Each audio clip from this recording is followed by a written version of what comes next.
Yeah, it's interesting. We were just listening to some press clips from this weekend. Nebraska had a close scrimmage, and Coach Rhule was talking about tackling. And it obviously it draws the fans' ire, but it's really difficult to do. And if you're coaching, Howard, you see all these camps, and we're going to get into it. When you're simulating tackling and trying to get guys to the ground with limited padded practices, if you're coaching, are you putting guys in phase so they can see what it looks like realistically? Or are you kind of going back old school with your tackling drills if you want to really learn to get guys to the ground, considering you're talking about playing at angles now? Yeah. Yeah, I think that's really a tough decision, and one of the decisions that has to be made, obviously, by all these coaching staffs.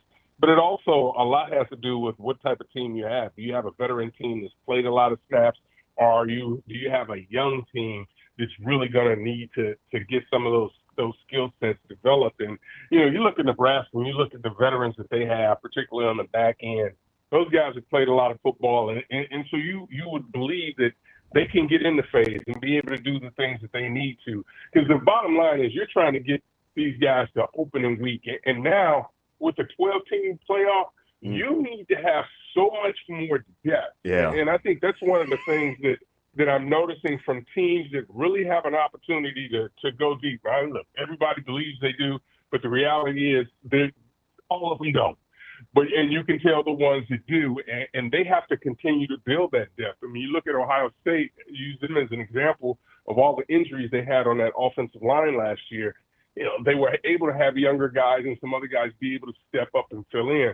And I think, again, if you want to make a run deep into the playoffs so you can get there, you have to have young players or inexperienced players that you've seen, not only that you as a coaching staff have seen make plays, but you also need their teammates to know that they can make those plays, not just in practice, but also in game situations, and not necessarily mop-up duty. So after you spent some time in Lincoln, was it the depth that stood out to you that impressed you with the Huskers, or was there something else that stood out the most just from what you were seeing in practice or what you heard from the team? Yeah, I think there is the veteran part of it, and then you see some of the veterans that they were able to go into the transfer portal and see some of those guys like Key didn't practice the day we were there, but I think he's going to be fine. And the coach said no big deal. But when they start to get some of those parts really rolling, that's what I mean. When you start to put this together, and the quarterback looks so much more comfortable. You feel it in talking with him. He seems like he's more comfortable from a mental standpoint. Physically, he looks great. And listen, there's a lot of pressure on him to put up the numbers and lead this program last year, but he was still just a true freshman. And there is still so much of the game that he has to continue to learn and to develop with. And then you have the change during the season. Things seem to take off for him, but you still have to learn the game. You have to learn to play the game. You have to learn to be able to take care of your body.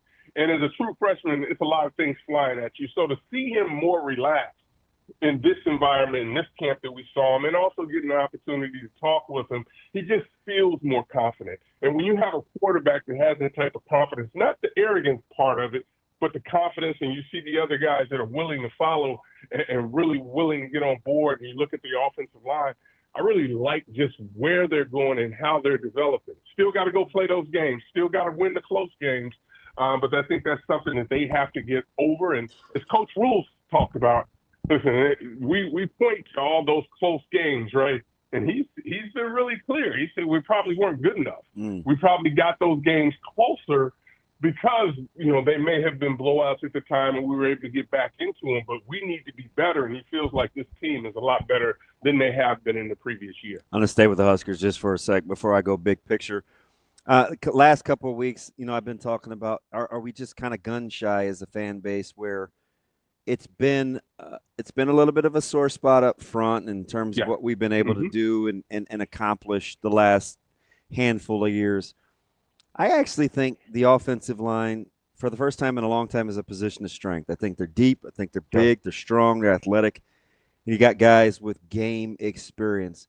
Would HG, would you step out and say, hey, you know what? I think at Nebraska, the offensive line is a strength. Would you stand on that, 10 toes down? Yeah, I would. I absolutely would. Because as you mentioned, you've been watching and living this for a long time.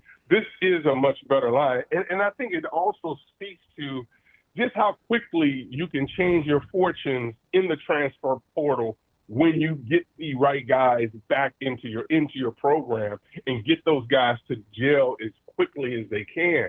I'll throw this at you. I was just at Purdue a couple of days ago. Yeah, we want. And this is a team that it is totally. They got 81 new guys on that roster right now. So, they have totally changed that around. But the offensive line, it looks like it may take them a little bit longer to gel, and that's going to be from every program. But it looks like Nebraska has hit their stride with a combination of what they have and what they've brought from the portal. That they're going to be ready to go. I know Emmett's excited to run behind that group and come back, really watching him, the second half of the season and to be more involved in the pass game. I think he's going to be a true weapon for the Cornhuskers. Yeah. So we've had a conversation earlier with Sam McEwen, talking to him about just, the importance of physicality when it came to that first Big Ten game against Michigan.